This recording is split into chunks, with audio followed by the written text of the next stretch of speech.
तो चलिए अब डिस्कस करते हैं प्रॉफिट एंड लॉस से मॉडल 2। देखते हैं एग्जांपल 1 क्या है। A watch was sold at a loss of 9%. It was observed that if the selling price was rupees 420 more, then the profit made would have been 5%. What is the actual selling price of the watch? तो question में दिया गया है कि किसी watch को cell किया गया था 9% लॉस पर, राइट?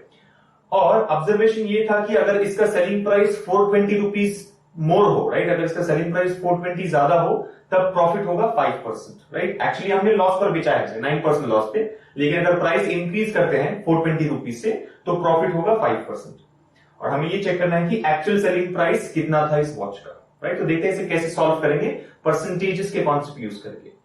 सबसे पहला पॉइंट ये है कि लॉस था 9%, राइट? अब जैसे हमने डिस्कस किया है, अगर लॉस 9% हो तो सेलिंग प्राइस कितना होगा? सेलिंग प्राइस होगा 100 माइनस 9%, 91%, राइट?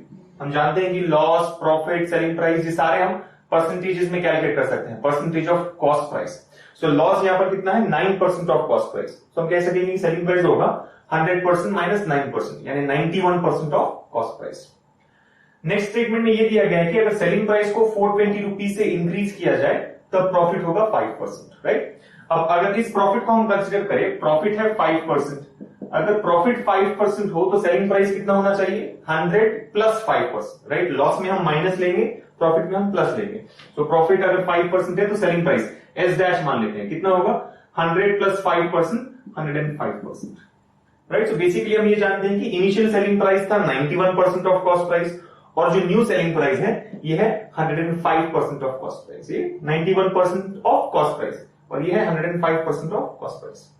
अब अगर आप ऑब्जर्व करें, इन दोनों सेलिंग प्राइसेस में 420 रुपीज का डिफरेंस है, राइट? जो न्यू सेलिंग प्राइस है एस डैश, ये होगा इनिशियल सेलिंग प्राइस प्लस 420, क्योंकि क्वेश्चन में दिया गया था हम सेलिंग प्राइस को 420 से इंक्रीज कर रहे हैं।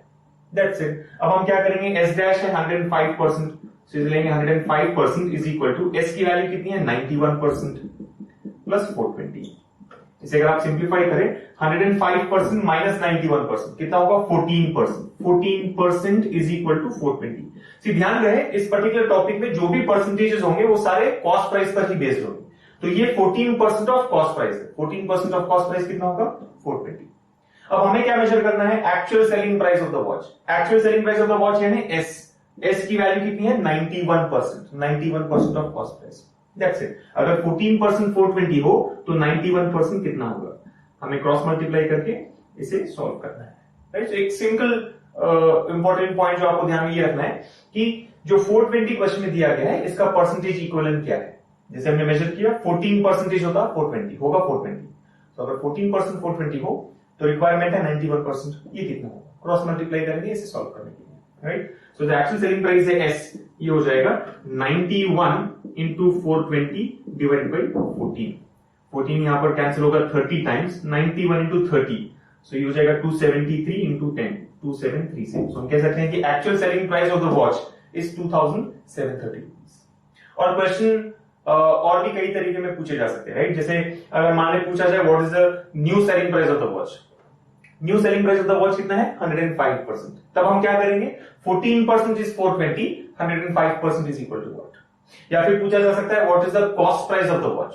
What is the cost price? हम जानते हैं कि कॉस्ट प्राइस हमेशा 100% कंसिडर करना होता है। तो अगर 14% is 420, 100% is equal to what, right? या फिर पूछ लेंगे what is the profit made in the new case? Profit कितना है? 5%। सो 14% is 420, 5% is equal to what? What was the loss made by selling the watch initially? 9% loss था। So 14% is 420, 9% is equal to what? Right? So basically चाहे कोई भी question पूछा जाए हमें सिर्फ इतना ही करना है कि दी गई वैल्यू 420 का परसेंटेज इक्वल निकाल लेंगे, और इसके बेसिस पर हम जो भी रिक्वायरमेंट है उसे कैलकुलेट कर सकते हैं क्रॉस मल्टीप्लीकेशन करके। तो ऐसे हम सॉल्व करेंगे प्रॉफिट एंड लॉस के ये एग्जाम्पल्स। चलिए अब डिस्कस करते हैं मॉडल 2 से एक और एग्जाम्पल। क्वेश्चन है, Praveen sold an article for rupees 1170 at a profit of 30%. What should be the selling price if the desired profit is 40%? तो बहुत ही सिंपल सा क्वेश्चन है। प्रवीण ने किसी आर्टिकल को 1170 रुपीज में बेचा है और प्रॉफिट था 30%। हमें ये चेक करना है कि अगर इसका डिजायर्ड प्रॉफिट 40% हो, यानी अगर वो 40% प्रॉफिट बनाना चाहता है तो सेलिंग प्राइस क्या होना चाहिए?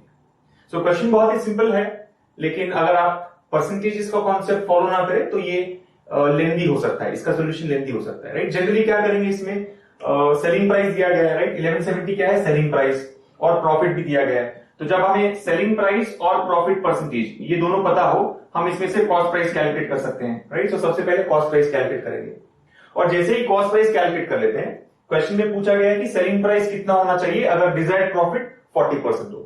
तो हमने कॉस्ट प्राइस कैलकुलेट किया, अब हमें पता है कि प्रॉफिट 40% होना चाहिए, तो इन दोनों को लेकर हम न्यू सेलिंग प्राइस कैलकुलेट कर सकते हैं। जो नया सेलिंग प्राइस एस डैश है उसे हम कैलकुलेट कर सकेंगे।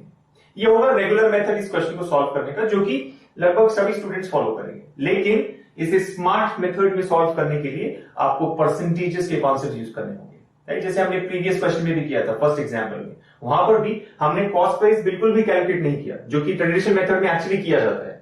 हमने डायरेक्टली परसेंटेजेस यूज किए और क्वेश्चन को क्रॉस मल्टीप्लिकेशन यूज करके सॉल्व किया था। तो यहां पर भी वही करेंगे।